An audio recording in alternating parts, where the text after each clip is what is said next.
Praise the Lord.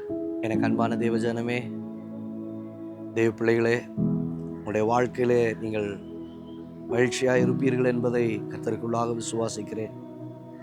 சமாதானத்தின் தேவன் தாமே உங்கள் இருதயங்களை அவர் ஆளுகை செய்வாராக. சமாதானத்தின் தேவன் தாமே உங்களுக்கு வேண்டியதான ஆறுதலை தந்து அவர் நடத்துவாராக.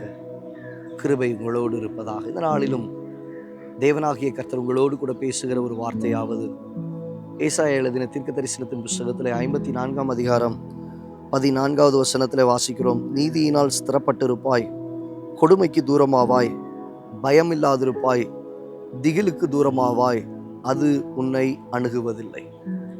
ஆம் தேவ பிள்ளையே, இந்த நாளிலும் உங்களுக்குள்ளே காணப்படுகிறதான சில பயத்தின் அனுபவங்கள், சில கொடுமையின் அனுபவங்கள், சொல்லுவோம்ல, கொடுமையை போல என் வாழ்க்கையில் காணப்படுது, இதெல்லாம் நடக்கிறதெல்லாம் கொடுமையாக இருக்குது, மாறி மாறி வீடுகளிலே பிரச்சனைகள், மாறி மாறி குடும்பத்திலே குழப்பங்கள், மாறி மாறி மரணங்கள், இப்படி பலவிதமான கொடுமைகள் உண்டு. ஐயோ, இதெல்லாம் ஒரே கொடுமையாக இருக்கே என்று சொல்லி தலையிலே அடித்து கொண்டு புலம்பிக் கொண்டு இருக்கிறதான தேவ பிள்ளையே, புலம்பிக் கொண்டு இருக்கிற தேவ ஜனமே, இன்னைக்கு உன்னை பார்த்துதான் கர்த்தருடைய வார்த்தை வருகிறது. நீ அந்த கொடுமைக்கு தூரமாவாய், நீ அந்த கொடுமைக்கு தூரமாவாய், பயமில்லாதிருப்பாய், திகிலுக்கு தூரமாவாய், அது உன்னை அணுகுவதில்லை. வாழ்க்கையில வந்த சில பாவத்து நிமித்தமாய் உனக்குள்ளாக இருக்கிறதான திகில்கள், உன் வாழ்க்கையில நீங்க செய்த சில காரியங்களிலே ஐயோ தவறி விட்டனே, தவறி போயிட்டே என்கிறதான சில திகில்கள், இந்த திகில்களுக்கு தேவனாகிய கர்த்தர் இன்றைக்கு உன்னை தூரப்படுத்துகிறார். அவருடைய சிலுவையின் மரணம் உன் வாழ்க்கையில் இருக்கிற கொடுமையையும் திகிலையும் மாற்றி போட்டு அவருடைய இரத்தத்தின் வல்லமை உன் வாழ்க்கையில் தைரியத்தை அது கொண்டு வருகிறது. அதான் வசனத்துல வாசிக்கிறோம், தைரியத்தோடு கிருபாசன தண்டையில கிட்டி சேர. கிருபாசன தண்டையில கிட்டி சேருவது மாத்திரமல்ல, உங்கள் வாழ்க்கையிலும் கூட தைரியத்தோடு கூட தேவனிடத்திலே நெருங்கவும், எதிரிட்டு வருகிறதான பொல்லாத கிரியைகளுக்கு விலகி காணப்படவும் தேவனாகிய கர்த்தர் உங்களை வழி நடத்துவாராக.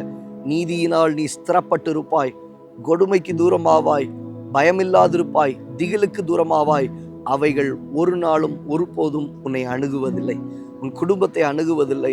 காரணம், அவருடைய சிலுவையின் மரணம். அவருடைய சிலுவையின் மரணம் உன் வாழ்க்கையில் உன்னை தூக்கி நிறுத்தும் என்பதில் எந்த ஐயப்பாடும் இல்லை. தேவனாகிய கர்த்தரே உன் வாழ்க்கையில் துணையாயிருந்து உனக்கு வேண்டிய பாதுகாப்பை கொடுத்து உங்கள் வாழ்க்கையில் பயத்தின் சூழ்நிலைகளை கர்த்தர் மாற்றி போட்டு உங்களை நிலைத்திருக்க பண்ணி ஆசீர்வாதமாய் நடத்த அவர் உண்மை உள்ளவராய் இருக்கிறார். கண்களை மூடி ஜெபிக்கலாமா? நல்ல தகப்பனே, உடைய பிள்ளைகளுடைய வாழ்க்கையில காணப்படுகிறதான எல்லா கொடுமையின் எண்ணங்கள், கொடுமையின் ஆவிகள், ஐயோ இப்படி நடக்கிறதே, இப்படி என் வாழ்க்கையில் கடந்து போகிறேனே என்கிறதான பல எண்ணங்கள், திகில்களின் அனுபவங்கள், செய்த காரியங்கள் தவறி போனது நிமித்தமா என்ன நடக்குமோ என்கிறதான ஒரு திகிலின் சூழ்நிலைகள் இயேசுவின் நாமத்தினால் உடைய வாழ்க்கையை விட்டு மாறி போவதாக, விலகி போவதாக.